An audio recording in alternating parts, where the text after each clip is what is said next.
Oh,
உனக்கு மீண்டும் பெருக வேண்டும். அப்படியாகட்டுமா? ஆண்டவன் அருளை பெற்று பெற்று என்றென்றும் சிரஞ்சீவியாக வாழ்ந்திருக்க வேண்டும். அப்படியாகட்டுமா? அப்படி இருந்தாலும் இருந்தாலும் சபையில் ஆமா வந்தவர் என்ன அருளியார் இருக்கிறது உடனே விளக்கமாக சொன்னாதானம்மா தெரியும். நான் விளக்கமாக சொன்னால் தெரியும். யாரோ பாஞ்சால நாடு. ஆமா. தந்தையோ பாஞ்சால மகாராஜா. ஆமா. சுயவரம் ஏற்படுத்தினார்கள். குழந்தை இல்லாத காரணத்தினால் ஆமா பல முனிவர்களை அடுத்து சுயவரம் ஏற்படுத்தி ஆமா அந்த சுயவர வேள்வியிலே முன்னே பேர்பாடி விட்டார் என் தந்தை பாஞ்சால மன்னன். அமர்பாகம் என்று சொல்லக்கூடிய பாயாசம் அதில் முதல் இந்த உலகத்தில் அவதரித்தவர் என்னுடைய அண்ணா துஷ்ட தூய்மர். பின்னே பேர்பாடி விட்டார். ஆமா. அக்னி சொருபியாக நான் அந்த அக்னியில் ஜனித்தேன். ஆமா. ஜனித்தேன் என்றால் பிறந்தேன். மூன்றாவது பின்னே பேர்பாடி விட்டார். ஆமா. ஆணும் இல்லாமல் பெண்ணும் இல்லாமல் ஜிகிடி என்று ஒரு பெண் பிறந்தது. அப்படி பிறந்து பல முனிவர்கள் வார்த்தையை கேட்டு மாலாத வில்லை வளைத்தார். ஆமா. யார் ஒரு வளைக்கின்றாரோ அன்னவருக்கு என் மகளை கொடுப்பேன் என்று சுயவர சாலை ஏற்படுத்தி அந்த சுயவர சாலையில் பாண்டவர் நடுபுறந்தவர் வந்தார். எத்தனையோ ராஜாச்சி ராஜன் வளர்த்தார். பாண்டவர் நடுபுறந்தவர் வந்தார். வில்லை வளர்த்தார். மகளை சூடினார். அவர் தாய் வார்த்தைக்கு இணங்கி பஞ்சபாண்டவர்களை புருஷனாக ஏற்றுக்கொண்டு அவர்களுக்கு நான் மனைவியாக வாழ்ந்து கொண்டு வந்தேன். எவ்வளவு கஷ்டங்கள் துரியன் எங்க தாயாதி. அவன் செய்த கொடுமைகளை நாவினால் சொல்ல வேண்டும் என்றால் சொல்ல முடியாது. 1000 நாவு படித்த ஆதி சேஷனாலும் சொல்ல முடியாது. ஏக நாவு படித்த என்னால் எப்படி சொல்ல முடியாது. ஏட்டு எழுத வேண்டும் என்றால் ஏடும் இடம் கொள்ளாது. எத்தனை துன்பங்கள் வந்தாலும் மலை போல் வந்த வினையெல்லாம் பலி போல் விளையும் என்று நேரத்துக்கு ஏற்ற மாதிரி எங்க அண்ணா கண்ணபுரான எங்களை காப்பாற்றுறார். அவர்தான் எங்களுக்கு தெய்வம். தாய் தந்தை தெய்வம். மூன்றும் எங்கள் அண்ணா கண்ணபுரா. அப்படி பட்டாக்கத்த பதிவிரதியா இருந்தால் நெட்டாலும் கூடி வாழலாம். சத்தேறு வேறுமாறா போனா கூறாம சன்னியாசியா போனன்னு சொல்லுவாங்க. நான் பத்தாவுக்கேத்த பதிவிரதியாக ஐவரையும் மணந்து வேறு புகழோடு இந்திரபட்சத்தில் வாழ்ந்திருந்தாலும் இப்போது வனவாசத்தில் காலத்தை கழிக்கிறீங்க. இது என்ன வனம்? இதுவோ குருமர மகரிஷி வனம். ஆமா. இந்த குருமக ரிஷிவனத்தில் பாண்டவர்கள் ஓராண்டு காலம் தங்களா வேண்டும் என்று பேசிக் கொண்டிருந்தார்கள். தர்மராஜா புறப்படுக்க போகலாம்.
தங்களுடைய செந்தாமரை திருப்பாதத்துக்கு உங்கள் மனைவி பாஞ்சாலி வணங்குகிறேன் சுவாமி.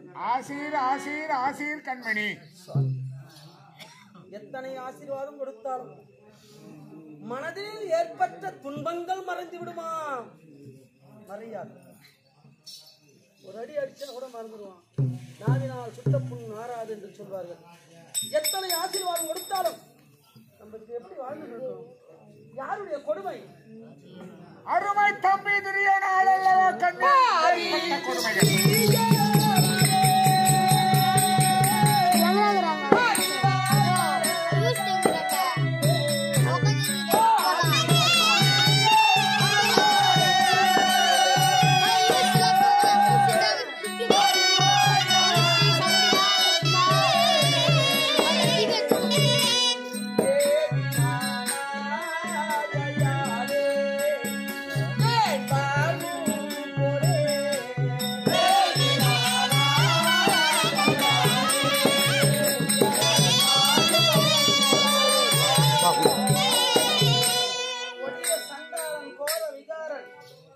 நம்ம தாயாதி துரியனால் அல்லவா நமக்கு இப்பேற்பட்ட கஷ்டங்கள் துன்பங்கள் ஏற்பட்டது.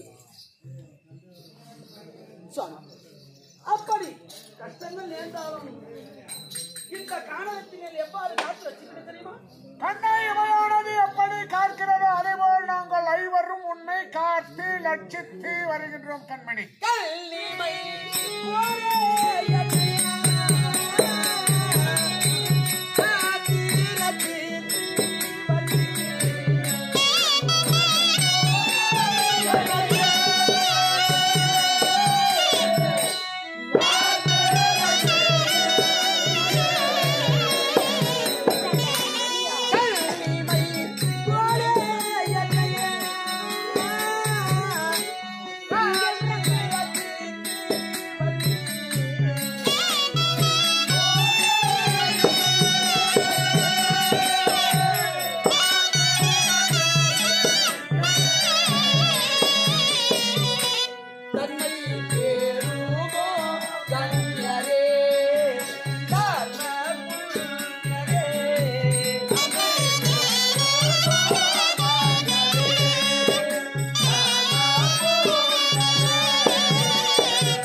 அர்ச்சாலீஸ்வர வணங்குகிறேன் சுவாமி.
கடல் சூழ்ந்த உலகத்திலே மஞ்சள் குங்குமத்துடன் என்றென்றும் மகராசியாக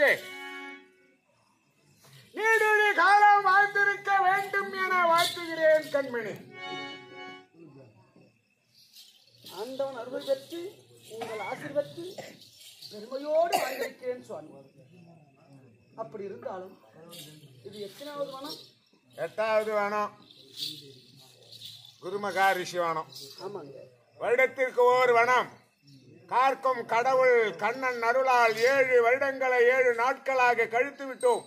காக்கத்துக்கும் கரசேகத்துக்கும் எம்பெருமான் இருக்கிறார். உங்கள் அண்ணன் எனது மாமன் காக்கிறார். 7 வருடங்களை 7 வனத்திலே கழித்து விட்டோம். 8வது வனம் குருமகா ரிஷி வனத்திலே தங்கி இருக்கிறோம். இந்த நேரத்திலே உன்னை பாதுகாப்பது என் கடமை. என் தம்பிமார்கள் எல்லாம் சென்று வனவனமாக சென்று காய்கனிகளை கொண்டு வந்து நமக்கு கொடுப்பார்கள். புசிப்போம், காணா நீரை அருந்துவோம், வட்டப்பாறை மீது படுத்துக் கொண்டிருக்கிறோம். சுவாமி, எனக்கு ஒரு ஆசை. உனக்கு ஒரு ஆசையா? 7வது வனம் காமிகாரிசி வனத்தில் காலத்தை கடித்து வந்தோம். ஆமா. இது 8வது வனம் குருமகாரிசியில் வந்திருக்கிறோம். குருமகாரிசி வனத்தில் வந்திருக்கிறோம். ஆனால் இந்த மலர் வனங்களும் மாஞ்சோலை பூஞ்சோலை நிறைந்த இடங்களும் அதிகமாக இருக்கிறது. நீங்கள் பன்னகசாலை ஏற்பாடு செய்யுங்க, காய்கறி கொண்டு வாருங்கள். அதற்கு முன்பதாக நான் சென்று பார்த்துவிட்டு வந்து. பாஞ்சாலி வனம் புது வனம். பழைய வனமா வந்து முன்ன பின்ன அறிந்த வனமா இருந்தா பெண்ணை உன்னை தனியாக அனுப்பலாம். புது வனம். இந்த வனத்திலே எங்கே என்ன நடக்கிறது என்று தெரியாமல் சென்று சிக்கிக் கொண்டால் என் தம்பிமார்கள் வந்து என்னதாமா நிந்திப்பாங்க. சுவாமி, முன்பு சொன்ன வார்த்தையை மறந்து பேசுகிறீ பார்த்தீங்க. எத்தனை வனத்தை கடந்து வந்தாலும் 7 வருடங்கள் ஆகிறது. அந்த 7 வருடங்களும் 7 நாட்களாக கழித்து விட்டோம். கண்ணபிரான் துணையை கொண்டு அதே கண்ணபிரான் எனக்கு துணையாக இருப்பார். உங்கள் ஆசிரியர் எனக்கு துணையாக இருக்கும். எதுவும் கஷ்டம் நேராது சுவாமி. ஒவ்வொரு வனத்திலும் ஒவ்வொரு கஷ்டம் வருதா? தம்பி மாறு வரான், என்ன நின்றுக்கிறான். அப்புறம் தான் உங்க அண்ணன் வந்து காப்பாத்துறாரு. முதல்ல அடிபடுறவன் நானு. என்ன செய்யுது? என் தலையெழுத்து ஏதோ ஒரு நாள் போராட காசரம் உக்காந்து ஆடுனா ஊத்திட்டியான் காட்டு. இது எதனா நீ செய்யற தவறுக்கு இந்த தண்டனை நான் அனுபவிச்சுக்கிறேன். சரி, போய் வனத்தின் அழகை பார்க்க போகிறாய். வனவேடிக்கை உண்மை. ஒழுங்கா பத்திரமா பார்த்துட்டு சீக்கிரமா தம்பி மாறு வரத்துக்கு முன்னாடி நீ வந்துடுங்க. நான் வந்து உஷார் வரட்டுமா? பத்திரம் வரட்டுமா? பத்திரமா பத்திரம் பத்திரமா பார்த்துட்டு வாங்க. பத்திரமா வருவோம் சார். வரட்டுமா? சாமி சாமி நீங்க பத்திரமா போங்க. எனக்கு நீ பாதுகாப்பு, உனக்கு நான் பாதுகாப்பு. சரி சரி வரட்டுமா?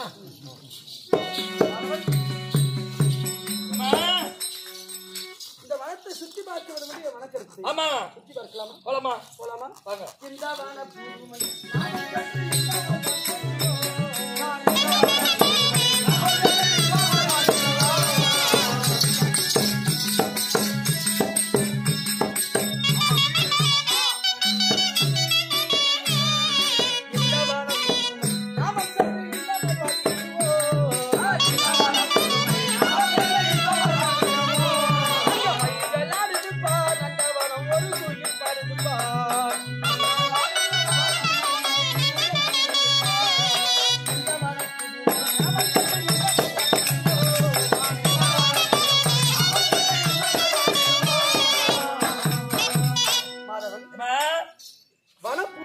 இருக்கிறது. ஆமா, எத்தனை வனத்தை சுற்றி வந்தாலும் ஆனால் எங்க பார்த்தாலும் தடாகம் நிறைந்த இடமா இருக்கிறது. ஆமா, மாஞ்சோலை பூஞ்சோலை நிறைந்த இடமா இருக்கிறது.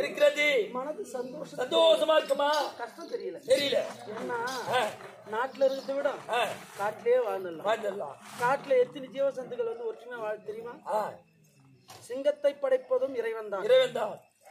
அதற்கு இறையா போவது மானு, அதை படைக்கிறதும் இறைவன் தான். ஒரு கடும் சொல்லால ஒரு மனிதன் சுட்டு விட்டால் அவனுக்கு 7 ஜென்மம் தாங்குமா. மனுஷனா பிறகுறதே பாவம். புரியுதா? 100 வருஷம் கடந்தா போன பிறவில அவன் மரங்கொடி செடியாக பிறந்திருக்க வேண்டும். அதனாலதான் அந்த பிறவில 100 வருஷத்தை கடக்குறான். யார் 100 வருஷத்தை கடக்குறது? இல்லையா? கிடையாது. புரியுறதா? எங்க தலையெழுத்து, எங்க விதிவசம் இப்படிதான் கஷ்டப்படணும். வில்லியர் வேடரை போல் நாங்க சுற்ற வேண்டும் என்று எங்க தலையெழுத்து. என்ன பண்றது? என்ன செய்வதுமா? அப்படி இருந்தாலும் இதோ பாரு, மாஞ்சோலை நிறைந்த இடம். அந்த இடத்தை பாத்தியா? இந்த மலைச்சோலை தன்னை கண்டு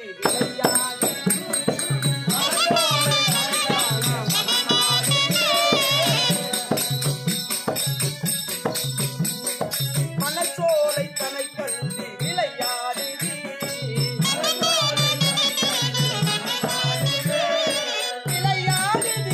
மனம் இசை பாடுதி.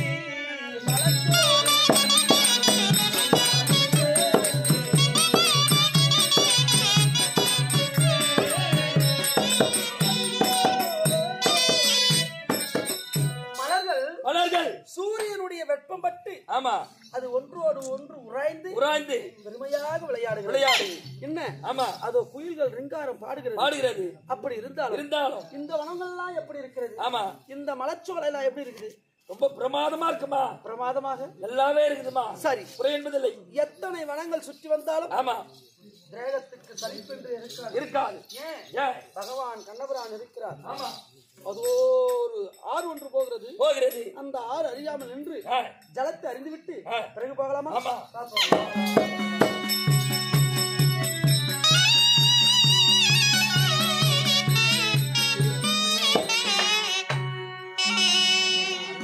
மாதவன் இதோ பார்த்தனையா? கங்காதேவி நிரம்பி போகின்றார். இந்த கங்காதேவி நிரம்பி போகிற இடம் இந்த ஆறுனுடைய பேர் அகிலாண்ட காவேரி என்று குறிப்பிடுகிறார்கள்.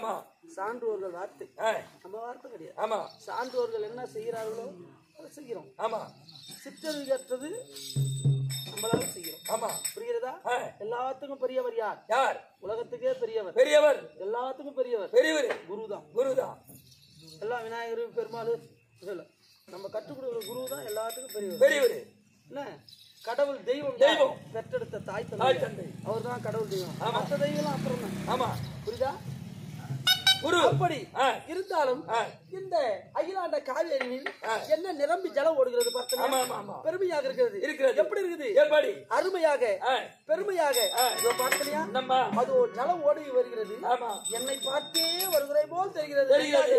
கங்காதேவி எப்படி சிரித்து விளையாடி கொண்டு வருகிறார் பார்த்தனியா? எப்படி? கடலில் அலையோடு அலை எப்படி மோதுமோ அத்தன்மை போல் அலையே என்னை கண்டு சிரிப்பது போல் என் மகள் வந்திருக்கிறார் அப்படி என்று சிரிப்பது போல் தெரிகிறது. எப்படி இருக்குது பார்த்தனியா? எப்படிமா? அருமையாக பெருமையாக இந்த மலர் வளத்தை பத்தி சொல்ல பார்க்கலாம். இல்லம்மா, என்னமே வரலமா எனக்கு இந்த வந்த பத்தி சொல்லலாம். ஏன் வரல? வரலம்மா கண்ணே உன்னதான் கூப்பிட்டேன். மஞ்சா குட்டை ராமா ஏமா சரி கடைக்கு உள்ள போ. மாதவன் எப்படி இருக்குது பார்த்தனியா? பெருமையோடு இருக்கிறது, குறை என்பது இல்லை. இருந்தாலும் எனக்கு ஏதோ ஒரு சஞ்சலம். என்ன சஞ்சலம்? இன்றைக்கு என்னன்னு தெரியல, ஒரு சஞ்சலம் இருக்கிறது. அந்த சஞ்சலத்தை மனதிலிருந்து நீக்கவே இப்படி எல்லாம் ஆடி பாடி கொண்டு வருகிறேன். பார்க்கலாமா? பார்க்கலாமா? இதோ பார், இந்த வனத்தினில் இந்த ஆறானது எப்படி இருக்குது? எப்படி? பெருமையாக அருமையாக அடித்துக் கொண்டு வந்தாலும் இந்த மலர் வனத்தின் அழகை பாட வேண்டும் அல்லவா? பாடுமா? பேச வேண்டும் அல்லவா? என்ன அருமையாக குயில்கள் ரிங்காரம் பாடுவதும் மான் துள்ளி துள்ளி ஓடுவதும் இதோ பார்த்தனையா? அது என்ன பாரு? போதுமா? அது போது பாம்பு தவிர்த்துக்கணும். அதை போய் சொல்லிக்கிறா. அது இல்லப்பா, இருக்கிறதே கொம்போடு அது ஒரு மலர். ஒரு மலர், இது மலர். அது சொல்லுப்பா. இல்லப்பா இல்ல நல்லா இருக்குப்பா. இந்த மலருப்பா அது தெரிய படுக்கும் மல்லி. அது இது அடுக்கடுக்கா படுத்துக்கிற மல்லி. அது அந்த மலர்னா அது திட்டா உட்காந்து பூத்துக்குது. திட்டா உட்காந்து பூத்துக்குதா? அப்படி இருந்தாலும் பெருமையோடு அதை பார்த்தனையா? ஏதோ ஒரு மலர் ஒண்ணு ஜலத்தில் அடுத்துக் கொண்டு வருகிறது. என்ன மலர் பாருமா? அது என்ன மலரா இருக்கும்? 1000 இதழ் கொண்ட மந்தாரை மலர் போல் தெரிகிறது. அது அடுத்துக் கொண்டு வருகிறது. அந்த மந்தார மலரை என் கரத்தில் எடுத்து நான் சூடினால் எப்படி இருக்கும்? நல்லா அழகா இருக்குமா? இப்ப சூடக்கூடாது. மனமாசெல்லாம் முடிஞ்சு அந்த 1000 இதழ் கொண்ட எத்தனை இதழ் மலர் பார்த்திருக்கிற? எந்த மலருமா எனக்கு தெரிஞ்சு ஒரே ஒரு மலர் தான் தெரிஞ்சு. யாரு? ஒரே ஒரு மலர் தான். ஒட்டியாறு மலர் தான் தெரிஞ்சு. அழகா தெரிஞ்சு பாருமா, வயசானவர்பா. அப்படி இருந்தாலும் இந்த மலரை நான் தாவி பிடிக்கின்றேன். என் கருத்துக்கு அகப்படுதா? இத பார். இந்த மலரை ஜலத்தில் இறங்கி தாவி பிடிக்க வேண்டும் என்று நினைத்தால் என் கருத்துக்கு அகப்படாது. அதோ போய்கொண்டிருக்கு. இந்த மலர் பாரிதாத மலரை விட 1000 இதழ் கொண்ட மந்தாரை மலர். இந்த மலர் யார் எடுத்து கொடுப்பா? ஒரு துணிச்சலா செய்யறாரு ஒரு பேமராஜா தான். நீ விட மாட்டியா? ஐயோ, நான் என்னால முடியாதம்மா. நான் எங்க குள்ளமா கட்டையாக்குறேன். போய் ஓடி எடுக்க முடியுமா? குள்ளமா கட்டையாக்குறியா? ஆமா. கட்ட நீட்டு போட்டுமா இல்லையாமா? நான் சரி ஒரு ஆள் தான் நீட்டு போட்டு பாக்குறாருமா. பாண்டவரில் முதல் பிரதமத்தில் பிறந்தவர் தர்மராஜா. இரண்டாவது பிரதமத்தில் பீமச்சேன மகாராஜா. அன்னவரிடத்தில் சொல்லி யாருக்கும் தெரியாமல் அவரை நான் சென்று பார்த்து இந்த மலர் எனக்கு வேண்டும் என்று அவரிடத்தில் வாங்கிக்கிறார். அப்புறம்